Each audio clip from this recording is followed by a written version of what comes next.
Hogwarts မော်ပင်စာတင်ကျောင်းရဲ့ professor တွေဖြစ်တဲ့ Dumbledore, McGonagall နဲ့ Hagrid တို့ဟာ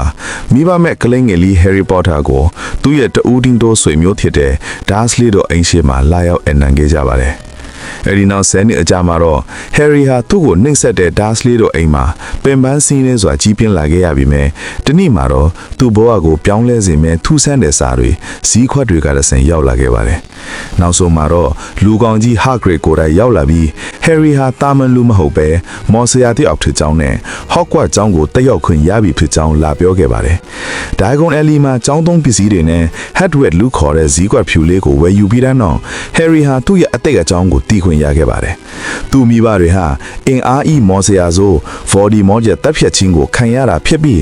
Harry တယောက်တည်းသာအသက်ဘေးကလွတ်မြောက်ခဲ့တာကြောင့်မော်လောကမှာအသက်ရှင်ကျန်ရည်လေးဖြစ်နာမည်ကြီးနေခဲ့တာပါ။ကျောင်းသွားတဲ့တရားပေါ်မှာတော့ Harry ဟာသူ့ရဲ့အချစ်ဆုံးတငယ်ချင်းတွေဖြစ်လာမယ် Ron Weasley, Hermione တို့နဲ့ဆုံတွေ့ခဲ့တယ်လို့သူ့ရဲ့ပြိုင်ဘက်ဖြစ်လာမယ်တထေးသား Draco Malfoy နဲ့လည်းစတင်တွေ့ဆုံခဲ့ပါတယ်။ကျောင်းရောက်တဲ့အခါမှာတော့မော်ဒူးထုတ်ကြီးက Harry တို့ကို Gryffindor အဆောင်တဲကိုရွေးချယ်ပေးခဲ့ပါတယ်။ Harry ဟာကျောင်းမှာမော်ပညာတွေကိုသင်ယူရင်းသူ့ရဲ့ထူးချွန်မှုကြောင့်ပထမနှစ်ကျောင်းသားဆိုပြီးမှ Quidditch အသင်းမှာရှာဖွေသူဖြစ်ရွေးချယ်ခံခဲ့ရပါတယ်။တညမှာတော့သူတို့ငယ်ချင်း3ယောက်ဟာကျောင်းရဲ့တားမြစ်နယ်မြေထဲမှာခေါင်း3လုံးနဲ့ခွေးဘီလူကြီး Fluffy စောင့်ကြံနေတဲ့ထာဝရအသက်ကိုပေးနိုင်တဲ့မော်ကြောက်တုံးကိုရှာဖွေတွေ့ရှိသွားပါတယ်။ Harry ကဆရာစနိပ်ဟာ Voldemort ကအဲ့ဒီကြောက်တုံးကိုခိုးယူဖို့ကြိုးစားနေတာဖြစ်တယ်လို့တန်တရားဝင်ခဲ့တာကြောင့်သူတို့ငယ်ချင်း3ယောက်ဟာကြောက်တုံးကိုအရင်ဦးအောင်ရှာဖို့ဆုံးဖြတ်ခဲ့ကြပါတယ်။အန်ဒီရဲ့ရှိတဲ့မော်နွယ်ပင်တွေ